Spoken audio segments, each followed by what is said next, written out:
Hello, and welcome to the Phase 2 prep portion for creating a debris field for Jabba's sail barge. In this video, we will create the groundwork for the flying debris that occurs during the 10 random explosions. I have Luke along with me here for starters, and we'll give a quick preview of how this works and what it's going to look like. So now we get random flying debris during our 10 random explosions. You can see the dirt impacts in the background. It's not the same every time, and there are 10 explosion points and 10 blocks for flying debris, but we're not going to get all 10 every time because the randomizer will sometimes repeat the same explosion point. So you can see the blocks here that did fire and where they impacted. You can see one here in the mouth of the Sarlacc pit that did not. This one did. The one that impacts the bow here of the skiff did not fire, nor did these two over here. So we got 6 out of 10. Usually I'll get anywhere between 6 to 8 in my testing. So we'll give it another try here. And we'll see it's a little bit different. So there's one right next to Luke. You can see the flying debris. And this one we got the impact with the damage and fire on the bow of the skiff. So I kind of like that with the randomizer, that it makes it different every single time. So you can see here again, not the same debris field or flying debris field that we had in the first attempt. So in this video, what we'll be working towards is adding to the terrain, because that's an important first step, is adding the sand dunes and hills. That gives us something to define where our debris field, particularly our final Phase 3 debris field, is going to come to rest. The next thing we'll do is we'll establish our basic logic and then place our 10 pieces of flying debris blocks in place for our next video, which will be much more lengthy, where we will hook up each of the 10 pieces to our paths.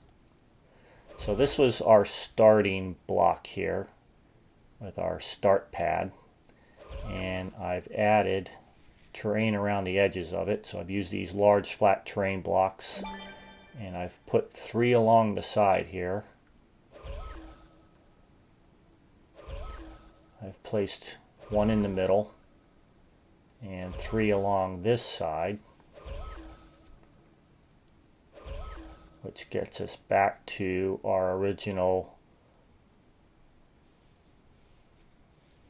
extra thick large terrain block, the one that you always start with. I've added 3 of these long flat terrain blocks along this edge. I'm trying to keep my terrain minimal. I don't want this level to get too big because of the memory usage. So I'll go block by block here of what I've added to create my hills and my sand dunes if you want to follow me. So I have a smooth terrain slope number 9 on this back corner, and a slope number 8 here. We have a smooth terrain slope number 5, followed by the large slope.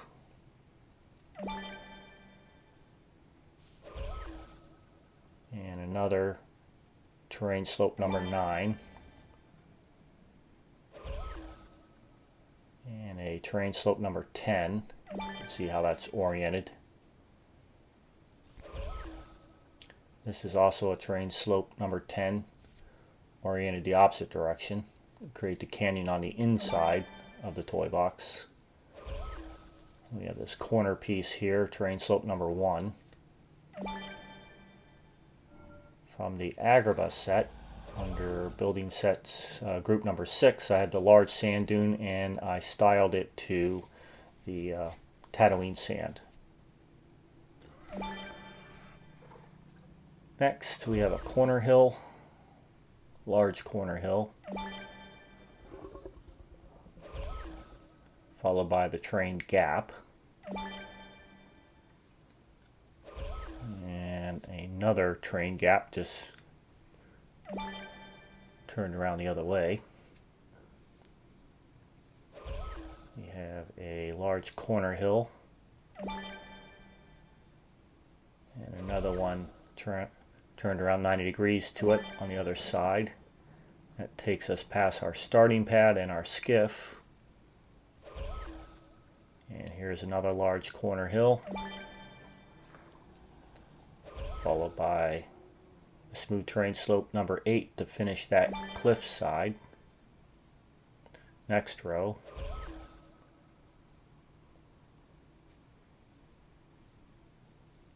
We have a smooth terrain slope number 5. And another large corner hill. Now we'll come past our 2 vehicles here in the Sarlacc pit.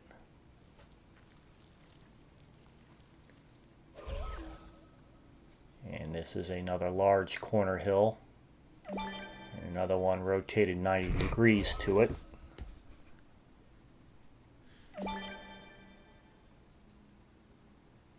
Here is another terrain gap,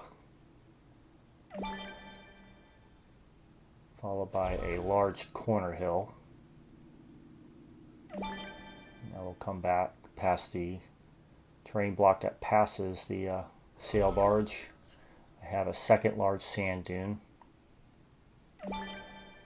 style to Tatooine, and a large slope.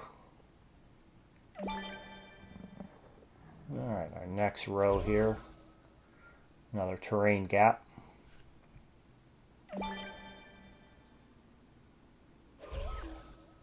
A large corner hill.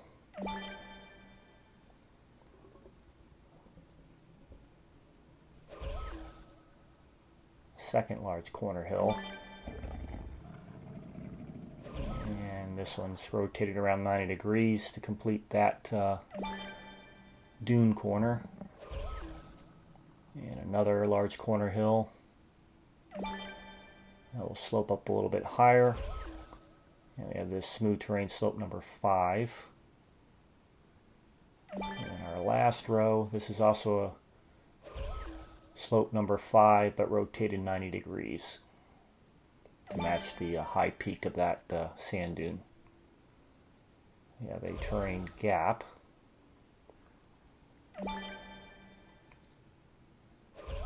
And then another smooth terrain slope number 5 to slope up high. We have some more cliff sides here, terrain slope number 8, followed by the number 3. And the last piece is our large slope. You don't have to follow my design. You can do the terrain and make it any way you like to make it. The techniques of adding in the paths, which we'll do in the next video, will work just the same. I've also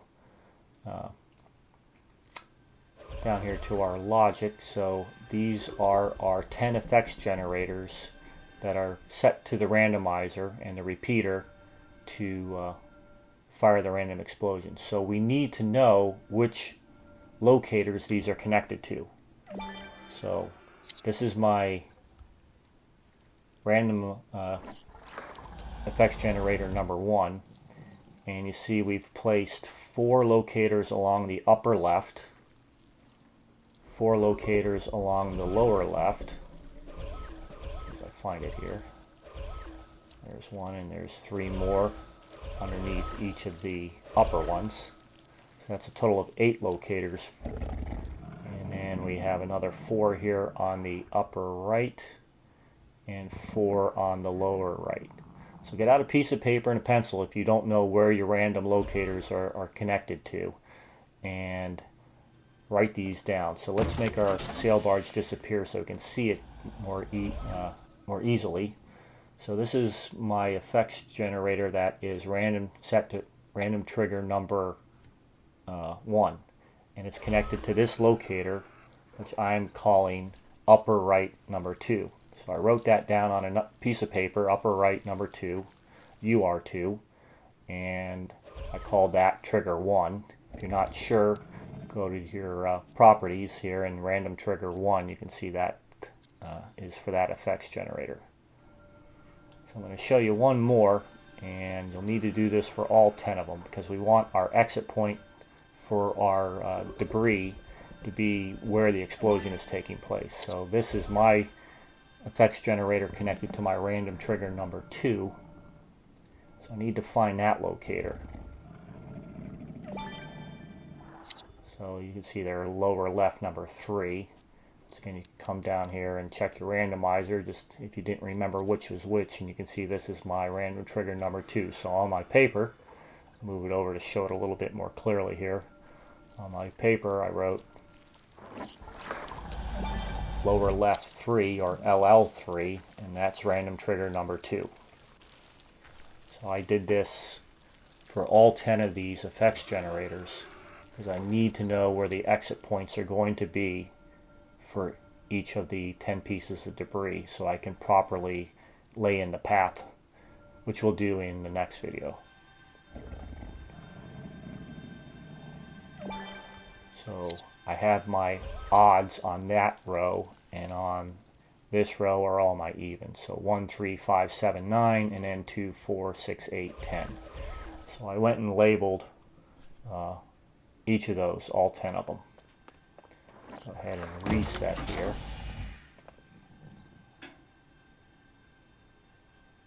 And the next thing we'll take a look at is doing some basic setup for the logic.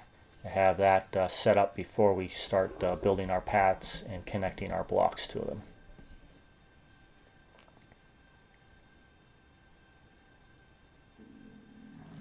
Alright, I got Leia with me this time.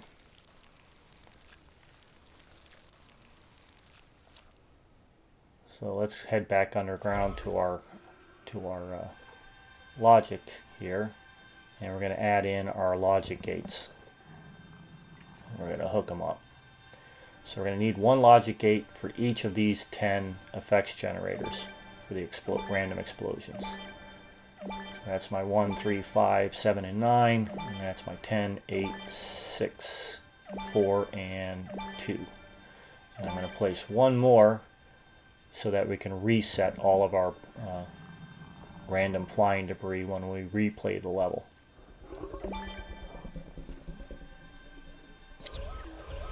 Alright, so we'll start with this first effects generator. New logic connection when triggered. We'll come to our logic gate and we're going to input. I'm going to do this for all 10 of these. So my second one here, new logic connection when triggered.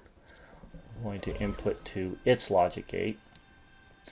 Do this for the third one, new logic connection when triggered. Input to its logic gate, and we need to do this for all 10 of them. So I'm going to fast forward here. Here's my last one, my number 10. Or going to hook that up. Effects generator when triggered. I'm going to input to its logic gate. So I have all 10 of those hooked up, and you'll need to do the same thing. This is our reset logic gate that resets the sail barge and the phase 1 debris field. So we're going to do a new logic connection on output. We are going to input to this logic gate, and this is what's going to reset each individual path for the flying debris. So we're going to input to that. That will be in the next video.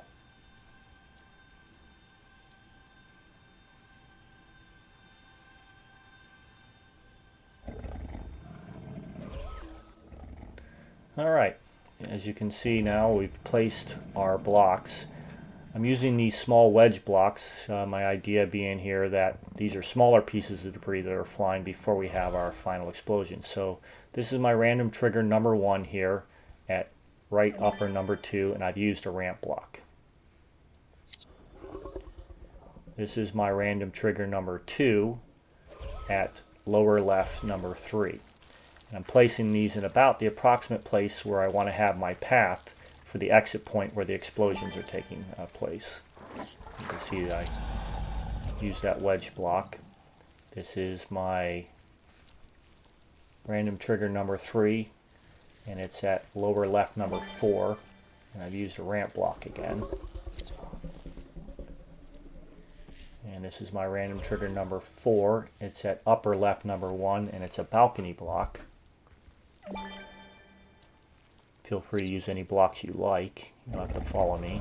Random trigger number 5 is my ramp block here, and that's at upper left number 3. Random trigger number 6 is here at lower right number 1. And I used a wedge block again. So that's my random trigger number 6. My random trigger number 7 is lower left number 2. I used another ramp block. Random trigger number 8 is upper right number 4. And I picked another balcony block. Random trigger number 9 is lower left number 1, and we have a wedge block. You can see I try and orient it a little bit different from the other wedge blocks. And random trigger number 10 is lower right number 3, and I used another ramp block. Alright, so everything's in place for our next video. In the next Phase 2 video, we are going to define our paths, lay the paths in, connect our blocks, and all the associated logic. Thanks again for watching, and have a great day.